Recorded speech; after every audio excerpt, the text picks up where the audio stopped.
Hello students, आज dimension analysis का last part, concluding part हम कंप्लीट करते हैं।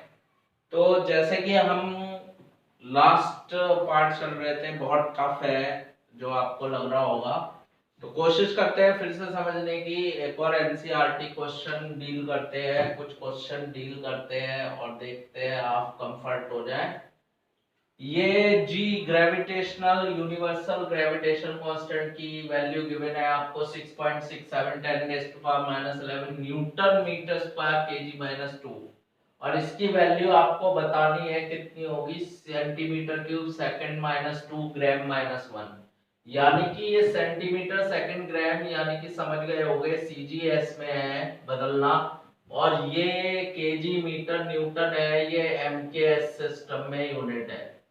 तो फॉर्मूला पहले बता देता हूँ, फॉर्मूला याद कराता हूँ आपको। n2 n1 = n1 u1/u2 आपने पढ़ रखा है। m1/a2 a dimension, l1/l2 b dimension, t1/t2 c dimension. अब सबसे पहली बात है, n1 तो आप पहचान गए, ये लिखी हुई है। n1 होती है numerical value first system of unit में, जो कि आपको गिवन है। ये n1 आप पहचान गए। अब ये डायमेंशन कैसे फाइंड करें, तो आप परेशान होने की जरूरत नहीं है, इसके कई मेथड है। एक तो आप इस क्वांटिटी को अगर पहचान गए हैं तो आप इसकी डायमेंशन फॉर्मूला याद है तो लिख लीजिए। दूसरी बात है, चाहे इस सिस्टम में हो सीजीएस, चाहे एमकेएस सिस्टम में हो, डायमेंशन फॉर्मूला आपने पढ़ा था, कभी बदलता नहीं है। तो आप कहीं से भी इसको कैलकुलेट कर ले। जैसे देखो, ये फंडामेंटल में गिवन है, यहाँ फंडामेंटल नहीं है, यहाँ न्यूटन है। न्यूटन याद हो आपको, क्या लिखना था, न्यूटन का मतलब होता है केजी मीटर सेकंड माइनस 2। तो यहां से अगर कैलकुलेट करेंगे तो आपको इसे कैलकुलेट करना पड़ेगा into metre square into KG minus 2, फिर सॉल्व करना पड़ेगा। यहां से भी कर सकते हैं आप, लेकिन इजीएस्ट यहां से हो गया ना आपके पास ग्राम इनवर्स, यानी m-1 l क्यूब और सेकंड t-2। पहले m लिखते हैं, फिर l, फिर t। यहां देखिए ग्राम-1 यानी m-1, सेंटीमीटर क्यूब यानी l क्यूब, और सेकंड -2 यानी t-2। तो ये आपको फंडामेंटल में दे रखा है, तो यहां से लिख ले चाहे वहां से लिख ले, कहीं से भी लिख ले आप, कोई दिक्कत नहीं है। तो अब ये पता लग गया आपको डायमेंशन मास की कितनी है, -1 है, लेंथ की कितनी है, 3 है, और टाइम की कितनी है, -2 है। ये लिख लिया। n1 आपको बताइए।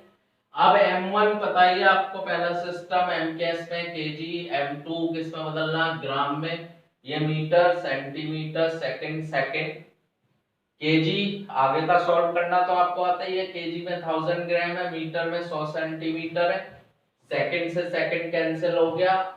आप ये पावर लगाना ना भूल जाए, डायमेंशन लगाना ये भूल सकते हैं आप, मिस्टेक कर सकते हैं, कॉमन मिस्टेक है। 1000⁻⁻1 नीचे ले जाएंगे, प्लस हो जाएगी। सेंटीमीटर से सेंटीमीटर कैंसिल, 100 की पावर की 100 और 1 की पावर कुछ भी कर लीजिए, 1 ही रहेगी। तो जब इनको सॉल्व किया तो हमारे पास आ गया 6.67 10⁻⁸, यानी कि यहाँ आंसर आ गया है 6.67 10⁻⁸। ये कंप्लीट हुआ हमारे, ठीक है। अब कोई और क्वेश्चन भी लेके देखते हैं, नया क्वेश्चन लेके देखते हैं जो आपने सुना नहीं है। एक और एनसीईआरटी का चलो पहले कर लेते हैं, फिर एक नया क्वेश्चन लेंगे जो खुद ही बनाएंगे हम। तो एनसीईआरटी का एक और क्वेश्चन है। उन्होंने कहा है कि हमारे पास हीट एनर्जी की यूनिट पहले कैलोरी मानी जाती थी, और 1 कैलोरी में इन्होंने कहा है 4.2 जूल होते हैं। और क्वेश्चन में है सब कुछ गिवन, और ये जो जूल है 1 जूल, वो कह रहे हैं केजी मीटर स्क्वायर सेकंड -2 में लिख सकते हैं आप। ये क्वेश्चन में गिवन है आपके पास। तो अब वो कह रहे हैं कि न्यू सिस्टम ऑफ यूनिट बनाइए, new system of unit, new system of unit जिसमें आपके पास unit of mass alpha KG मान रहे हो। ये नया सिस्टम ऑफ यूनिट बना लिया, डिजाइन करा है, और इसमें unit of mass alpha KG लेंगे, unit of length beta metre लेंगे और unit of time gamma second लेंगे। ठीक है, ये नया सिस्टम ऑफ यूनिट बना लिया गया। तो इसी में आपको कैलोरी की वैल्यू निकालनी पड़ेगी नए सिस्टम ऑफ यूनिट में। Find 1 calorie in new system of unit.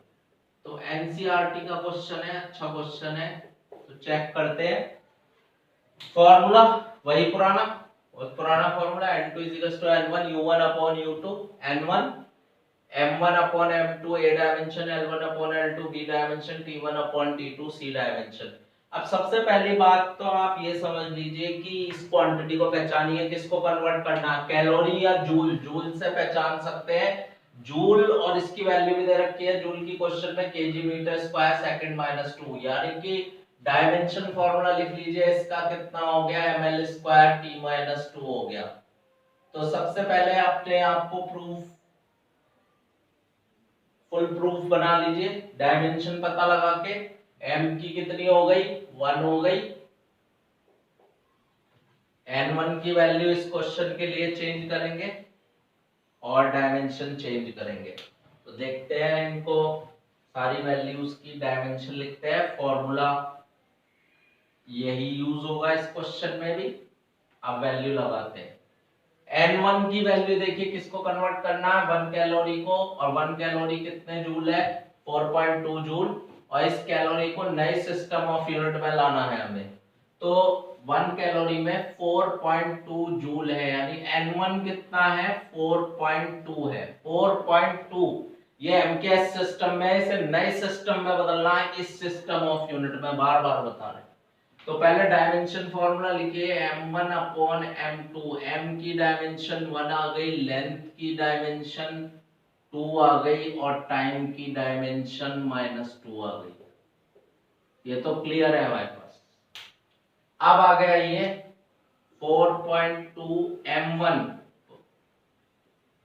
पहला सिस्टम जूल, जूल मतलब एमकेएस सिस्टम, मास केजी में। नया सिस्टम सेकंड सिस्टम में मास की यूनिट क्या लेके चलनी है आपको, गिवन है, वहां पर गिवन है, वो भी अल्फा केजी। लेंथ किसमें है फर्स्ट सिस्टम में, यहां देखिए मीटर, बदलना किसमें है नए सिस्टम में है, ये बीटा मीटर। टाइम किसमें है, सेकंड, नए सिस्टम में किसमें आना है, गामा सेकंड। डायमेंशन लगाना मत भूल जाइए, ये डायमेंशन 1 2 -2। अब इसे सॉल्व कर लीजिए तो फाइनल आंसर मिल जाएगा आपको, केजी से केजी कैंसिल, मीटर से मीटर, सेकंड से सेकंड। 4.2, अल्फा ऊपर ले जाइए, alpha raise to the power -1, beta ऊपर ले जाइए, beta raise to the power -2, gamma already नीचे है डिनोमिनेटर में, और पावर -2 है, ऊपर ले जाएंगे तो +2 हो जाएगी।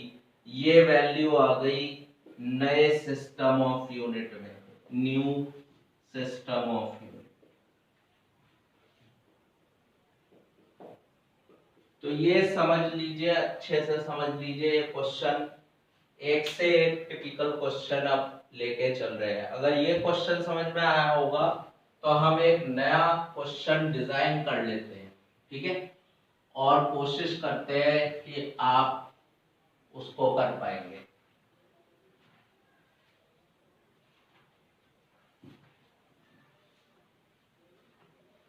तो नया सिस्टम, नया क्वेश्चन है, देखते हैं हम कर पाएंगे उसको, नहीं कर पाएंगे। तो क्वेश्चन ये है कि हमारे पास एक नया सिस्टम बनाने जा रहा हूं मैं, और वार्ष्णे सिस्टम ऑफ यूनिट,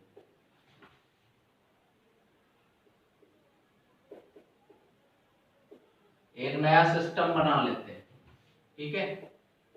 और ये सिस्टम में यूनिट ऑफ मास हमें लेके चलनी है 100 केजी, लेंथ लेके चलना है 10 मीटर, और टाइम लेके चलना है 0.1 सेकेंड, ठीक है। अब find 1 Newton in new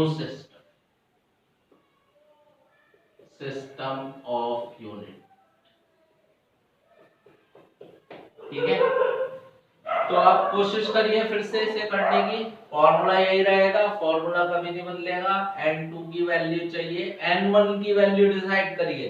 n1 कितना है आपको, किसको बदलना है, 1 न्यूटन, यानी n1 कितना हुआ, न्यूमेरिकल वैल्यू 1। डायमेंशन डिसाइड कर लीजिए पहले, m1 upon n2, l1 upon l2, t1 upon t2।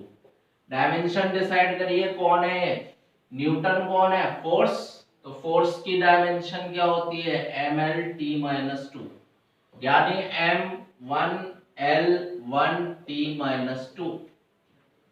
अब थोड़ा सा ध्यान दीजिएगा, पहला सिस्टम न्यूटन, न्यूटन का मतलब क्या होता है, केजी मीटर, तो पर second square, KG metre second minus 2, तो मास तो केजी में होगा।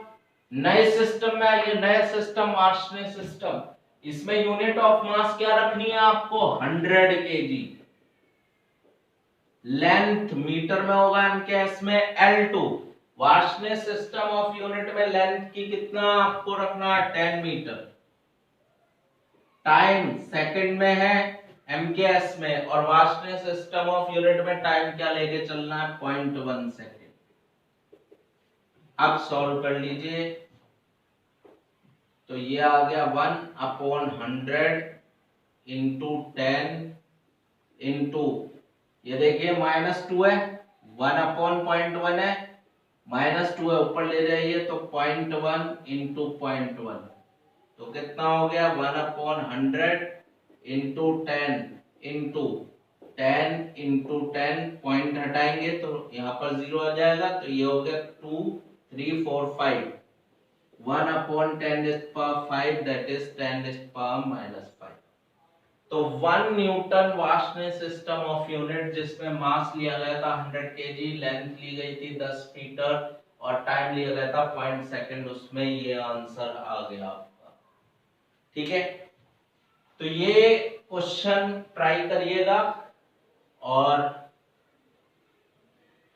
n2 n1 इस पर based, n1 u1 is equals to n2 u2 पर बेस्ड क्वेश्चन हो जाएंगे। फिर कुछ स्पेशल सा क्वेश्चन लेते हैं। फोर्स बोला है आपको 1 किलो न्यूटन लेना है, और टाइम आपको लेना है 1 मिली सेकेंड, और पावर आपको लेनी है 1 किलो वॉट। तो आपको पूछ रहा है वो मास और लेंथ कैलकुलेट करिए इस सिस्टम में जिसमें फोर्स 1 किलो न्यूटन है। ये कुछ अलग हटके क्वेश्चन है, तो ट्राई करते हैं, बहुत इजी है, थोड़ा सा दिमाग लगाइए। फोर्स का dimension formula mlt-2, kilo, kilo का मतलब 1000 न्यूटन। इक्वेशन 1। टाइम तो सबको ही पता है, t है 1 मिली, मिली का मतलब होता है -3 सेकेंड। किलोवाट पावर, पावर की डायमेंशन पावर होता है वर्क अपॉन टाइम, ml²t-3, कितना आ गया, किलोवाट, किलोवाट का मतलब 1000 वॉट, यानी जूल पर सेकेंड। अब ये तीन इक्वेशन आ गई एमएलटी में, और आपको क्या निकालना है, m निकालना है और l निकालना है। तो कैसे सॉल्व करेंगे, तीन अननोन है, तीन इक्वेशन है और दो अननोन निकालने हैं, तो आप कैलकुलेट कर सकते हैं। mlt-2 यहाँ ml²t-2, इसको, ये वाली जो इक्वेशन है, ये तीन इक्वेशन दे रखी है, आप इनको साइमल्टेनियसली सॉल्व करके m और l फाइंड कर सकते हैं, तो आपको कैलकुलेट हो जाएगा। थोड़ा सा अलग क्वेश्चन था, लेकिन इजी क्वेश्चन है। तीन इक्वेशन बन गई ना, अब इनको सॉल्व करके, तीन वेरिएबल होती है, दो वेरिएबल है और तीन इक्वेशन है, तो आप साइमल्टेनियस, अब ml-2 है, t है, और ml²t-3 है, तो आपको m और l निकालना है इनसे। तो अब आप चाहे मल्टीप्लाई करिए, इनको डिवाइड करिए, कैसे निकालेंगे आप कर सकते हैं। अगला क्वेश्चन है फिर से एनसीईआरटी का क्वेश्चन है, चेक करते हैं एनसीईआरटी क्वेश्चन। एनसीईआरटी का क्वेश्चन ये कहा है कि अगर एक नया सिस्टम ले रहे हैं, उसमें नए सिस्टम में आपके पास न्यू यूनिट ऑफ लेंथ लेनी है, speed of light c equals to 1। एक नया सिस्टम बना रहे हैं, उसमें लेंथ की जो यूनिट लेनी है वो लाइट की स्पीड लेनी है और वो भी यूनिटी लेनी है। लाइट की स्पीड और वो भी यूनिटी लेनी है, यानी 1 लेनी है। और उसने पूछा है सन और अर्थ के बीच की डिस्टेंस निकालिए। इस नए सिस्टम में ये डिस्टेंस निकालनी है, कितने टाइम में निकालनी है? टाइम लेना है आपको 8 मिनट 20 सेकेंड्स में। तो कैलकुलेट करते हैं, टाइम पहले सॉल्व कर लीजिए। टाइम कितना हो गया? 8 मिनट 20 सेकेंड्स का क्या मतलब होता है? 1 मिनट में 60 सेकेंड प्लस 20 मोर सेकेंड्स, 480 प्लस 20 सेकेंड में सेकेंड ऐड हो सकता है, होमोजेनिटी प्रिंसिपल। 500 सेकेंड में आपको डिस्टेंस निकालनी है। तो डिस्टेंस का फॉर्मूला याद हो आपको, डिस्टेंस का फॉर्मूला होता है speed into time. What is the formula of distance? Distance का फॉर्मूला होता है स्पीड इनटू टाइम। तो आप कैलकुलेट करिए, आप डिस्टेंस x, स्पीड क्या लेनी है हमें? c। ये यूनिट ऑफ लेंथ क्या दे रखी है? 1 दे रखी है। स्पीड आ जाएगी यहां पर यूनिट ऑफ लेंथ पर सेकेंड। स्पीड क्या होती है? मीटर पर सेकेंड। स्पीड का क्या यूनिट होती है? मीटर पर सेकेंड। मीटर क्या लेनी है? यूनिट ऑफ लेंथ, वो अभी वहां पर लिखा हुआ है, इनटू टाइम। टाइम कितना है? 500 सेकेंड। अब ध्यान से देखिए, यूनिट ऑफ लेंथ नए सिस्टम में क्या लेनी है? c इक्वल टू 1 गिवन है। तो 1 second inverse into 500 second. Second से सेकेंड कैंसिल, 500 डिस्टेंस आ गई, 500 new length in new system, 500 units in new system. तो ये क्वेश्चन फिर से एनसीईआरटी का क्वेश्चन है जो हमने करा। अब आपके पास इन क्वेश्चन को करने के बाद कोशिश करते हैं कि कुछ आसान क्वेश्चन टिपिकल लगेंगे आपको, लेकिन आसान है। सबसे पहले आप देखिएगा कि हमने ये डायमेंशन एनालिसिस ही पहला चैप्टर क्यों पढ़ा। तो मान लेते हैं this Sachin times velocity is power. Sachin times velocity is power. तो आपको आइडेंटिफाई करना हु इज सचिन। तो इसका यूज पढ़ रहे हैं कि डायमेंशन एनालिसिस ही पहले क्यों पढ़ा। तो सचिन हमारे अकॉर्डिंग कौन हो गया? पावर अपॉन वेलोसिटी, यही तो हुआ। लेकिन अभी हम नहीं इसको पकड़ पा रहे हैं कि सचिन पावर अपॉन वेलोसिटी आ गया है। पावर सचिन कौन है अभी भी नहीं पहचान पाए। पावर का डायमेंशन फॉर्मूला ml²t-2, वेलोसिटी का डायमेंशन फॉर्मूला lt-1। तो ये कितना आ गया? m, एक l से एक, ये t-1 ऊपर चला गया, t-2, mlt-2 आ गया। सचिन का डायमेंशन फॉर्मूला mlt-2 आ गया। तो हु इज सचिन आप पहचान सकते हैं आप। डायमेंशन फॉर्मूला mlt-2 किसका डायमेंशन फॉर्मूला होता है? फोर्स। तो who is Sachin? Now you got it, ये है फोर्स। तो इसलिए ये पहला चैप्टर डायमेंशन एनालिसिस पढ़ रहे हैं, क्योंकि आपको इससे क्या पता लग जाएगा? क्वांटिटी के बारे में आइडिया लग जाएगा। डायमेंशन देख के फॉर्मूला आप बता सकते हैं कि क्वांटिटी क्या बन सकती है आपके पास। अगला क्वेश्चन फिर से ट्राई करते हैं। Velocity raise to the power x given है आपको। Pressure difference 3/2 and density raise to the power -3/2। ठीक है, तो फाइंड x की वैल्यू आपको फाइंड करके बतानी है। ठीक है, तो how to find this value? Velocity dimension formula LT-1 x pressure force upon area. Pressure की तो आपको याद होगी, नहीं याद? Force upon area ML-T-2 upon L square. तो कितनी आ गई? ML-1T-2। एक L से एक L कट गया, L ऊपर चला गया, 3/2। और यहाँ कितनी डेंसिटी? डेंसिटी तो सब जानते हैं, मास अपॉन वॉल्यूम ML-3 -3/2। अब राइट साइड सॉल्व करिए। m 3/2 m -3/2 m 3/2 -3/2। प्रोडक्ट में पावर्स ऐड होती हैं। l -1 into 3/2 -3/2 -3 into -3/2 +9/2 और t -2 into 3/2 that is -3। तो ये आ गया m raise to the power 0, l raise to the power 9 - 3 6/2 -3 +3 and t -3। m raise to the power 0 is 1, l cube t -3, और इसको आप क्या लिख सकते हैं? LT-1 raise to the power 3।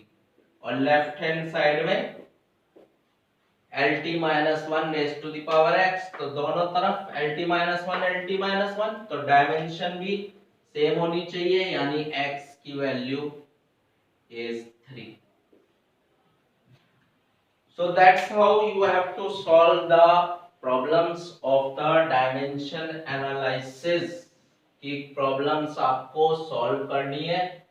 Last में अब आपको फाइनली डायमेंशन एनालिसिस की जो लिमिटेशंस हैं उसको डिस्कस कर लिया जाए।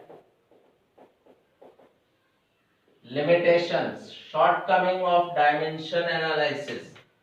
तो पहली बात तो यही है, we can not find the value of constant.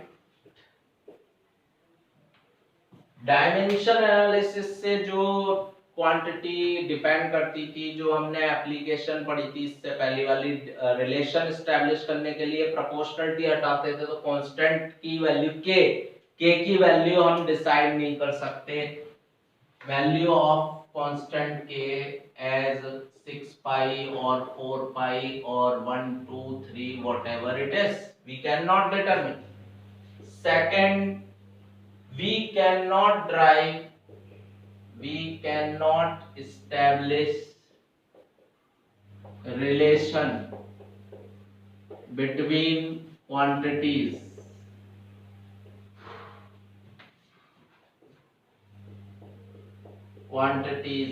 If a quantity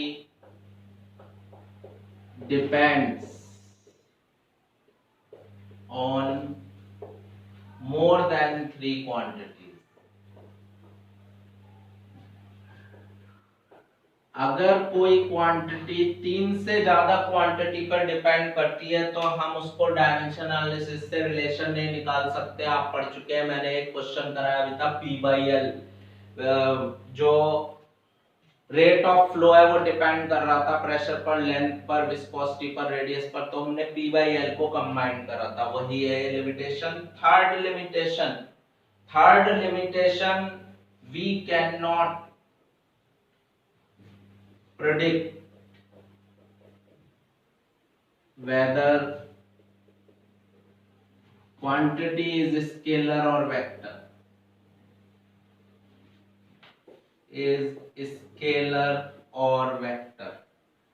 हम क्वांटिटी के बारे में जानकारी नहीं दे सकते हैं कि ये स्केलर है या फिर वेक्टर है अगर हम इस डायमेंशन एनालिसिस को लगाएं। और fourth, can not check the relation, the correctness of relation involving trigonometric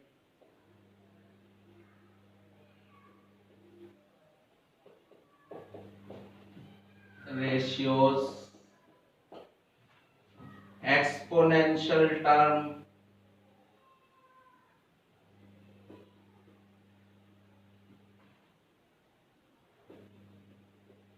log term। अगर किसी रिलेशन में आपके पास trigonometry sine theta cos theta tan theta ये इन्वॉल्व हो रहे हैं, या एक्सपोनेंशियल टर्म मतलब e की पावर x इस तरह की टर्म आ रही है, या लॉग टर्म यानी कि log x इस तरह का आ रहा है टर्म, तो आप डायमेंशन एनालिसिस से उसको एनालाइज नहीं कर सकते। तो that's all for dimension analysis.